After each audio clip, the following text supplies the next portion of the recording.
Welcome everybody to Berry Talks, the show where we explore the people and ideas transforming the world of berry production and marketing. We three are your hosts. I'm Thomas Trahord. I'm co-hosting with George Duarte and Siham Sahidi. In today's episode, we will dive into one of the most exciting sectors in South African horticulture. Hello, Siam. Good morning. Good morning. Hello, everyone. Welcome to our show. And also, George is on stage with us today. Hello, everybody. Welcome again to our show, our new episode. Excellent. Let's get started immediately and invite on stage our guest of today. Let me introduce you to Brent Walsh, CEO of Berries South Africa. Hello, Brent. Thanks for joining us. Good morning, everybody from Berry Talks. Thank you for the invitation. It's to be with you this morning. Thank you.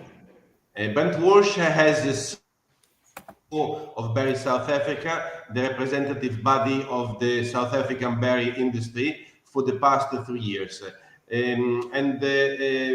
Berry South Africa is the organization representing the grower side of the berry industry in South Africa.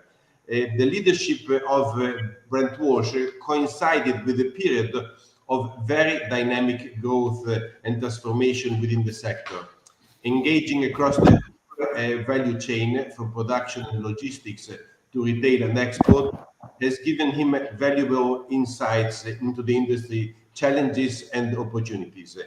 Each year, these engagements foster new perspectives and learning, reinforcing commitment to sustainable development and global competitiveness of the South African berry industry. So get ready for a conversation filled with insights and leadership, sustainability, and the bold future of the berry farming in South Africa. Brent, can you tell us about your journey into the berry industry and how you came to lead Berries South Africa? Thanks, Thomas. Yes, as you mentioned in the introduction, thank you very much for those kind words. As you mentioned in the introduction, I've been part of Berry ZA for just over 3 years now. My background prior to that was in a corporate environment, albeit in a not-for-profit space. It was very much in a governance and relationship management space. I started a conversation with the Berry ZA team, the board of directors, to understand a little bit more about what they were looking for 3 years ago, just over 3 years ago. And the opportunity was really exciting. The things that that attracted me to the environment was really the diversity of the environment, the nature of the kind of engagement that was required, and probably most of all, the opportunities that lay within the berry industry within South Africa, and laying out how we progress the berry industry to where we want it to be, and some of the challenges and the opportunities that are in there. So it was really something exciting that I understood. The space was available for me to join in, and it's really been something that I've enjoyed. And the energy within the space is quite fantastic. Everybody is extremely positive around desire to succeed. And when you work with people who are positive in the industry and positive towards making a difference and progressing and growing the industry, it's an easy job to deal with people. Not that there aren't challenges and tough conversations that we need to have, but I think the intention of our industry to grow and to do better and to play a bigger role in the global production, that's really what I enjoy the most.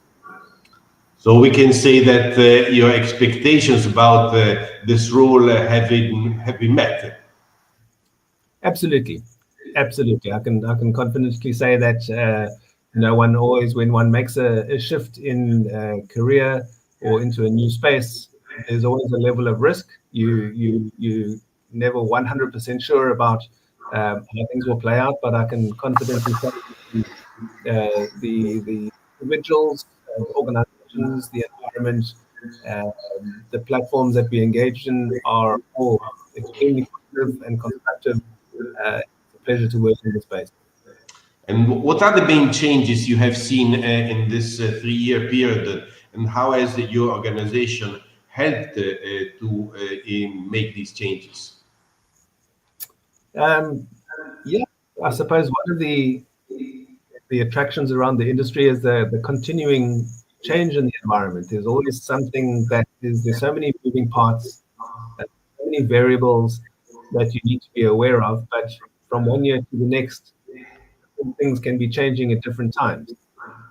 So I think the ability to shift and pivot quite quickly to address matters that require your attention to make sure you are providing as much support as possible for the industry to grow uh, is one of the attractions of the industry, and one of the things that I've noted over the last 3 years is that each year there's something different to the year before come up, and having to address that is quite significant.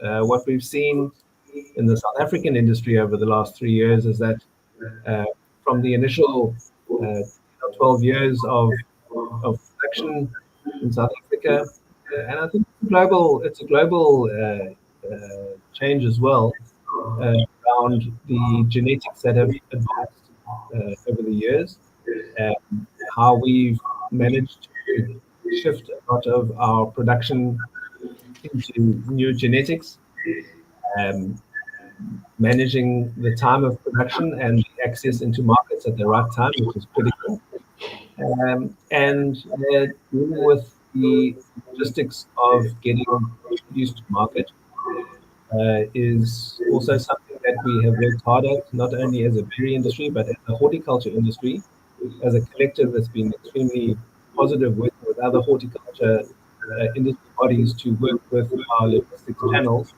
to do the best that we can to make sure we are getting produce to market in the best condition possible. So it's dealing with the genetics, production, logistics, shipping, and of course, being relatively new to the South African export space. If we use that context of discussion around how long stone fruit, pome fruit, table grapes, citrus, if we look at those commodities, how long they have been exporting for, we are relatively new in that space, and we have a lot of opportunity because of that in accessing new markets. So a lot of what we do is very much driven around also looking for new markets to get into.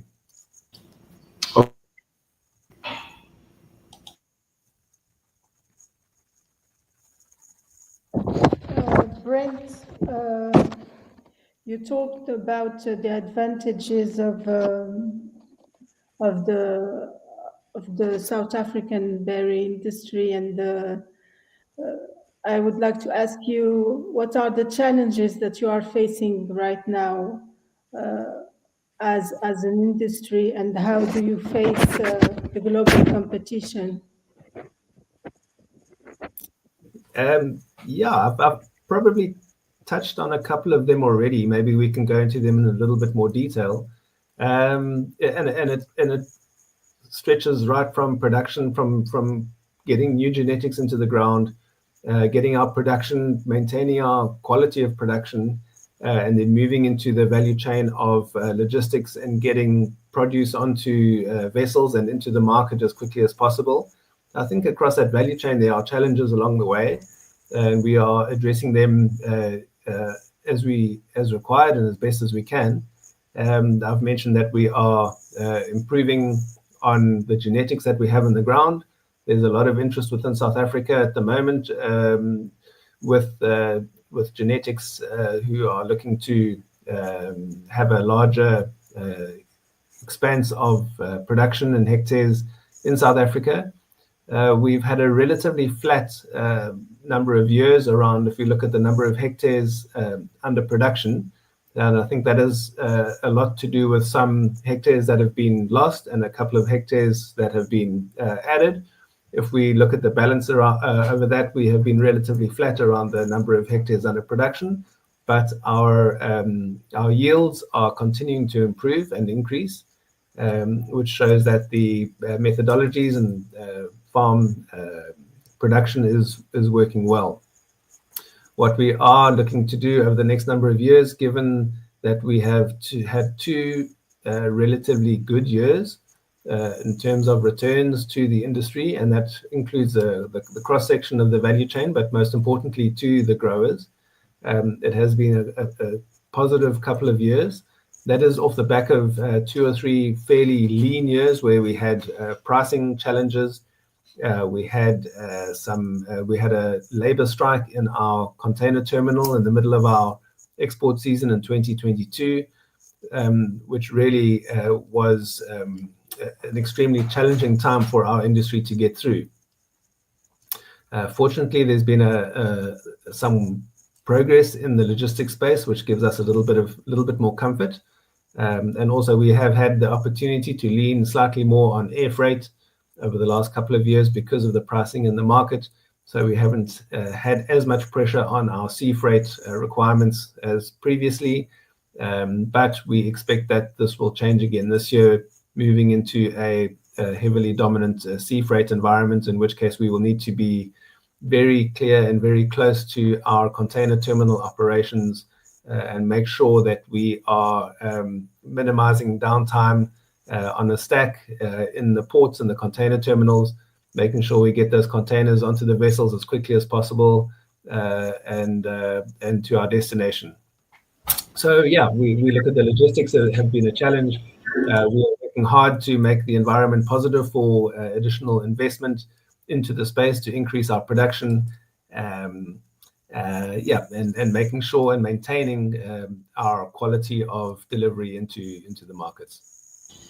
Yes, we know that sea logistic is quite a critical point in terms of being important to have access to that, but also on the other side, we know that in particular the port of Cape Town has a number of critical issues which may impact in a bad way on berries, while maybe the problem is less on other products like citrus and so on. So are you, as an industry, addressing it in a particular way? Because I know that there are other product organizations which are acting quite decisively on that issue. Yes, absolutely. As I mentioned earlier, as a horticulture section under fresh fruit, there are a number of the industry bodies that fall under an organization called Fruit South Africa. We have very much played a proactive role together with our container terminal operators, as well as the shipping lines who are involved, as well as the trucking organizations, the whole value chain that works through the container terminal. We have had a very constructive and positive relationship with our container terminal operators, Transnet, over the last 18 months to 2 years, due to the fact that sea freight plays such a critical role in the success of the fresh fruit space and making sure we can get our produce to market. That relationship has improved significantly. The amount of information sharing has improved significantly. Transnet has committed to investing in additional equipment, some of which has already been installed. You might have seen that we have a number of additional rubber-tired gantries that are functional in the port already, and there is an ongoing list of equipment replacement that is online for the next 12 to 24 months. So we expect that the efficiencies and operations within the container terminals, specifically in Cape Town, are improving, and they will continue to improve, making sure that we can be a little bit more reliant on the sea freight to get our produce to market in the best condition possible. So yes, we have had significant challenges in the past. I think everybody recognizes that, but I think we also need to recognize the efforts that are being made to address that, and we are slowly starting to see some of the benefits of those efforts. If we look at some of the container moves that are improving slowly, If we look at the equipment that has been commissioned and what is still expected to be delivered over the next 12 to 24 months, we are expecting to see a continued improvement in those operations and efficiencies within our container terminal to assist on that side. As an industry, do you have a target in terms of a percentage of what should be shipped with the sea freight and air freight? That is entirely dependent on the market every year. So there isn't a specific target that we work for. There are a number of variables that impact that, probably most importantly, the pricing in the market as to what can accommodate possible air freight. The other one is the volumes that go out over our peak weeks. And as we increase our export volumes, naturally we become more reliant on sea freight to get to our traditional markets up north into the UK and the EU. So we will always be reliant on sea freight for those volumes to go out. But certainly earlier season and later in the season, there are opportunities to air freight. And as noted, that is really dependent on the market that we are entering into, the pricing into that market, and what sort of volumes we're looking to get out. So no, there isn't a specific target, but all we really look to do is to optimize that logistics channel to get produce to market in the best condition, and whatever variables can accommodate that process, we will make sure we do that as best as possible. Thank you. Nice interchanging of information from South Africa.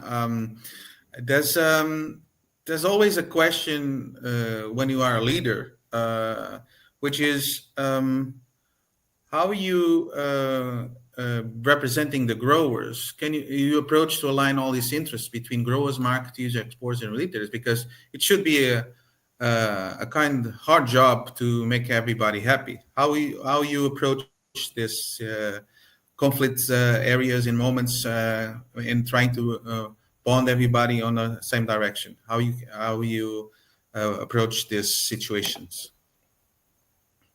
No, thanks. I think it's always the comment that you can't keep everybody happy all of the time. But I think we need to be quite clear that we are a producer-led organization. So our primary reference is our growers. They are our primary members. But of course, everything that impacts the grower or the return to the grower at the end of the day and has an impact on that, we are participating in conversations that we need to make sure that the grower benefits at the end of the day. Production is key, but there are a lot of other important chains of that value chain that need to be looked after, and we participate in conversations that can impact the returns to the growers at the end of the day. And that, as mentioned already, we have a very open relationship with the exporters of blueberries, raspberries, and blackberries in South Africa. We have frequent platforms, marketing platforms, and channels that we get together and we discuss the industry as a whole. We do not get involved in commercial conversations. We are really just looking for ways in which that Berries ZA can assist the export space to maximize the returns to the growers at the end of the day. And the same thing with the logistics channels and engaging with Transnet on a weekly basis. We are interested in those conversations because it has a direct impact on our growers. And it's important for us to understand what has an impact on our growers at the end of the day, and seeing how we can facilitate those conversations, how we can look for solutions as an industry, and what we can add to creating those solutions to any challenges that come up. Well, continuing a little on this direction, what do you think about the other berries? Because we know that South Africa, on this segmentation of produce, it's the blueberries that's the carrying the flag. How is the state of the other crops at this point in terms of development, surfaces, and future investments? Yeah, as I say, we've had a relatively flat period for a number of years, but have been moving into a very positive curve over the last 12 to 24 months. So we are expecting a positive period coming up in terms of investments and renewals and looking to increase production. If we look at the other berries in terms of raspberries and blackberries, again, a very, very small production volume. If we look at the total volumes between blueberries, raspberries, and blackberries. I'm in fact going to visit some of the farms on Friday to get a better feel for what's happening in on those farms and looking at production and looking at expansion within those spaces. I know there is some interest in that space for the near future. But yeah, raspberries and blackberries has always been a relatively small portion of the production that comes out of Berry ZA. But we are always looking to facilitate those conversations and see how we can promote and to increase that production for volumes. It's an extremely difficult berries. Raspberries and blackberries are extremely challenging to get to market in absolutely perfect condition and get to retail and to get good value from that. So we recognize that, and we service both the local market and export as best as possible. Air freight is always the only option for raspberries and blackberries. So it's again looking after the logistics chain and making sure we can get those berries to market on air freight as best as possible. The season is slightly later than the blueberry season, so there's no pressure from the blueberry volumes going out through the market to compete with the raspberries and blackberries. But yeah, there's significant opportunity for those volumes to increase. And in terms of the domestic market, generally South Africa has quite a strong domestic market. Do you see an opportunity beside blueberries also on raspberries and blackberries on the domestic market? Sure, absolutely. I think there's a very favorable market. I think the quality of production that we are able to service our local market with is excellent. The distribution channels are excellent. And we will naturally service our local market as best as possible and to maximize the servicing of that market. We will always service that market as much as that market can absorb. And I think we have a very good balance between servicing our local market and looking for export markets across all the commodities. And we will continue to do so. It's always less challenging if you take out the logistics chain to get berries into export markets. We will gladly service our local market and promote and to try and increase that consumption per capita every year on the berry side. I think the berries have a fantastic story. There's the health aspects of blueberries, raspberries, blackberries is well documented. So we need to continue promoting that and making sure that the consumption in our local market continues to improve, as within all markets, I guess.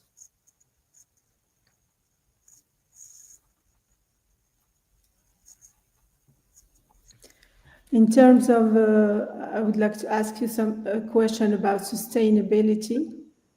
In terms of sustainability, how do you position as an industry? How do you position yourself? What are the actions that are taken in this regard? Absolutely. We have an organization in South Africa called CESA, to which all of our growers are members. And it's through CESA that we manage our audits for Global Gap and the respective certification for that purely on a governance perspective. So it's important that we maintain that position on recognizing the certification that we comply with. But if we take that one step deeper, if we look at the social aspects and the environmental aspects of production and the impact that blueberry production has in South Africa, I think you will see a very good story that comes out around job creation, specifically in rural areas, specifically within women having job opportunities in that space. And the impact that has had in South Africa is significant. We have the highest labor factor per hectare in terms of production. So any increase in hectares under production has a very positive impact on job opportunities and job creation in South Africa, which is a priority. If we look at what our local and national governments are trying to achieve, it's very much around job creation, economic development, trade relations, and we have a significant impact that we can have in that space. If we look at the environmental side, we export a fair amount of our produce into the UK and Europe in particular. If we look at the governance requirements of residual levels and what we are and are not allowed to apply to our orchards, we are very much in compliance with the EU standards of MRLs and what is registered to apply to our orchards. So I think we are very much aware of making sure we remain compliant with all of that, which allows us to export on a phytosanitary perspective to any country who we have a relationship with in terms of trade at the moment. So we're very much aware of environmental impacts and making sure that we have a sustainable approach to dealing with our orchards and the produce that comes out.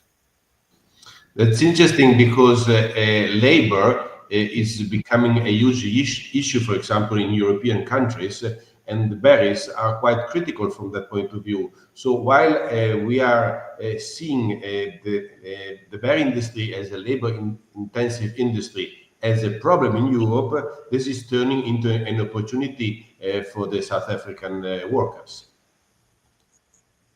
Very much so. If we look at the challenges, not only in Europe, I think in many countries around the world, we are aware of the challenges of access to labor that is still within a sustainable, economically sustainable process with production and harvesting and packaging. And to that extent, we are fortunate to have labor available, and we use that to not only the benefit of the industry, but the benefit of using the opportunity of blueberry production to create job opportunities and to maximize the impact that we can have, particularly in the rural areas. But if we do look at the labor challenges in some other countries, I think we just need to look ahead at what is being done around machine harvesting and the genetics, the genetic development around creating genetics that are machine harvesting friendly. And I think the amount of work that is happening in that space really does indicate some of the challenges that are being addressed globally around access to labor. Yes, definitely. And from a more strategic point of view, how do you see the South African berry industry be positioned in a global scenario? Yeah, look, our volumes are still relatively small if we take in the context of some of our Southern Hemisphere competitors, specifically in South America. But without competing on a production volume perspective, I think our main unique selling point is the quality of berries that are moving into market. I think the quality of production, and this isn't only talking about blueberries. If we look at fresh fruit commodities coming out of South Africa, historically, South Africa has got a very good brand value centered around the quality of production that reaches the market. And it's extremely important for us to make sure that we maintain that quality of production moving into markets, and together with making sure we get into the market at the right time and getting that window of access into markets correct. So I think we've also seen what the impact of the drop in production coming out of Peru in 2023 did. A lot of markets are looking to diversify some of their supply chain as well. So while we might not be servicing and supplying the biggest volumes, I think we certainly can add some value around the diversification of the supply chain into some of the markets. And we are having very constructive conversations with new markets that we are looking to get into. And that's certainly part of our conversation with them to say, we're not necessarily going to fulfill your entire market, but it's important to diversify some of your supply, and we're very much ready to service that as well, together with the opportunities that we are looking to increase our production over the next few years. That also certainly falls in line with our strategy to diversify our markets and use the increase in production over the next few years to service those markets. As Barry's Zadeh, do you also have a role in driving varietal development or at least in helping the growers in understanding what's going on in terms of new varieties? Absolutely, and I think I mentioned in the beginning, we have access to the best global varieties and genetics, and we do have a presence in South Africa of those genetics companies and those players within the blueberry genetic space. So we do have that close connection between the growers and the genetic suppliers to make sure there's a close understanding of making sure that the grower plants the best genetics for the space in which they operate. We all know that the microclimates are critical in matching genetics to the microclimate. And I think if the growers can get that right by making sure they engage actively with the genetics suppliers and being realistic, and we need to make sure that it's a precision farming commodity. We need to make sure that every single aspect of production is taken care of, and that includes the genetics. We need to make sure that we align the genetics with the microclimate and the expectations for production levels and yields and methodologies, and of course servicing the market. The South African fresh produce industry has long established a relationship also with nearby countries like Namibia, Botswana, and Zimbabwe. Is this also the case with the berry industry? And is Barry Zadeh playing a role in that? Very much so. I think my colleague and I went to Zimbabwe a year before last to have conversations with them, just to start a relationship and to understand what's happening in Zimbabwe, and to reach out and see if there's a way that we can work closer together. In Namibia, we are seeing the start of the blueberry industry over the last number of years, and there is some keen interest for ongoing investment in Namibia. So I think we can expect to see over the next few years very interesting developments and increase in production coming out of Namibia. We haven't evolved that discussion between these three entities to have something formalized, similar to something like the Citrus Growers Association of Southern Africa, where they have incorporated a number of Southern African countries. But I think we are on a path to, at minimum, engage, share information. We can facilitate each other's value chains as best as possible to make sure that we are, as a production region of Southern Africa, making sure that we represent ourselves as best as possible. Yes, being open to the world, I think, is one important thing that is being shown by the fact that at the end of September, Cape Town will host the 2025 IBO Summit, and Barry Zadeh will have a significant role in that event, in organizing it and making sure everything is fine. Can you tell us about that very exciting program? Sure, thank you, Thomas. Yeah, very much so. We were very happy to be awarded the rights by the IBO to host the summit in 2025. This was after the successful event in Poland in 2023.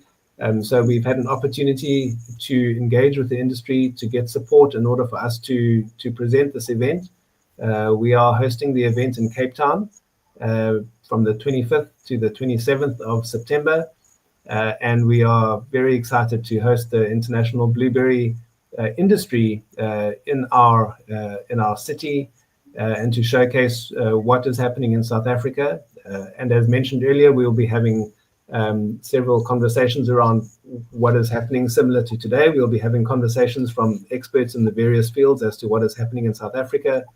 We will also be having a panel discussion with the representatives from Zimbabwe and Namibia to talk about Southern Africa as a production region. Of course, the summit is the launch pad for the annual RBO production report. So we'll be focusing that on the first morning. We have some keynote speakers talking about investment and financing channels into the industry, not only locally, but globally. We will be talking climate. We'll be talking climate change with specialists having conversations around that. We'll be talking genetics. We'll be talking machine harvesting. We'll be talking about the genetics impacting that. We'll be talking about the technology developments around that side. We have some fantastic conversations that we'll be having at the summit, and then we'll be wrapping up the event on the 27th with visits to farms and pack houses in the Western Cape, in the Cape Town region. There are 4 different options for those farm visits and pack house visits for delegates who have an interest in that. And of course, Cape Town. Cape Town's a wonderful place to visit, an attraction in itself. And we are hoping to add value not only from the blueberry side, but just visiting our wonderful city and adding value to the industry by having the RBO in Cape Town together with Berry ZA putting on a fabulous event and promoting, growing, sharing ideas, making sure that we are representing the blueberry industry globally as best as possible. Excellent. I wish you the best success. I know that you have just recently closed the first round of subscriptions, and that the early bird subscribers are already there and waiting to be at the event. I'm sure you will be very successful. The IBO is definitely the #1 event for the blueberry industry, and I invite everybody to be present because beside of course the very rich program of talks, it's definitely a unique occasion to meet and to talk in person to the main stakeholders of the industry. So see you all there in Cape Town at the end of September. George, do you have some more questions for Yes, I have a final question, a couple questions before we wrap up our conversation. You've been reflecting throughout these 3 years, explaining what has been your role. What from these experiences, what has been the biggest leadership lesson that you're taking on the last from this project, from this very exciting project that you take over 3 years ago? Probably on 2 levels. One has been representing the industry when we went through the labor strike at our container terminals countrywide at the end of 2022, and making sure that we were together with our chairman of the organization at the time, our operations manager, LZ Skitter, we were extremely proactive and visible around that process, making sure that we were representing the interests of our industry, the sustainability of the industry, making sure that that there wasn't too much collateral damage because of that. Unfortunately, there was a little bit of damage to the industry because of that process. But I think having to step up and to be visible, to make sure that we were represented at the highest levels possible, to facilitate and to try and make sure that there was an end to that strike process, that labor strike process, as quickly as possible, and representing the industry through that process. The second one has been the important role that we have played and continue to play in opening up new markets. And this is really making sure that we are present, visible, having conversations at the highest level possible with ministers of agriculture, with our embassies in receiving countries, making sure we are engaging with technical representatives from receiving countries to make sure that we are opening up opportunities for additional production to be received in new markets. We have a lot of opportunity with new markets that we are not in yet. So we have to make sure that we continue to be visible and present and have those conversations. And that has been a wonderful learning curve for me to understand the importance of those relationships, to understand the importance of being present and visible, and making sure that when there are conversations around market access, that blueberries and raspberries and blackberries are represented, and we continue to aim for additional markets to get into. Thank you for that description of the lessons you learned in the last 3 years. And another final thing, if you have anybody starting a business in South Africa in berries, what you should advise to them to start, and all, of course, the idea is always to create a group that share information. But what you would advise any investor, entrepreneur who want to start a business in agri space that is being created for the berries at this point? Yeah, thanks. I think we touched on it a little bit earlier, just around making sure that the balance between the genetics and the microclimate are balanced properly. I think that is probably the biggest decision that one has to make around the investment and starting off production. Look, the investment is always quite significant in blueberries. It's not the cheapest commodity to get started on, but the turnaround into production for export or consumption happens relatively quickly. And if you can get that balance between genetics and microclimate and production spot on, I think you'll see some benefits very quickly. As I said earlier, we've been through a relatively flat period for a variety of reasons prior to the last 2 years of beneficial pricing. So I think the market in South Africa is looking more buoyant than it has in the past. So I think we are in a good space for new production, new investment, and we have, as I mentioned, we have access to the best global genetics. So the recipe is here to be made, and have the right conversations with the right technical people as part of Berries Today. We also spend a lot of time and effort on research. We spend time on making sure that we are addressing any challenges that we have on the farm with pests and diseases, and making sure that we engage with our Department of Agriculture to make sure that we are in line with all of the applications and sprays that we are allowed to use, registering new ones, and keeping in line with that. So I think on the technical side, to keep on top of those conversations and making sure that the technical aspects are addressed as well. Well, Brent, that was the final question. We had a lot of time around your career with Berry South Africa and all the developments in the last 3 years, but also summarizing a lot of what is being the developments of the blueberries, but other crops. Thank you for sharing your time and your expertise. It's inspiring to hear you to present the vision for the South African berry business, and to learn more about the Berry South Africa, and also, of course, the participation of and organization of the IBO Summit this summer.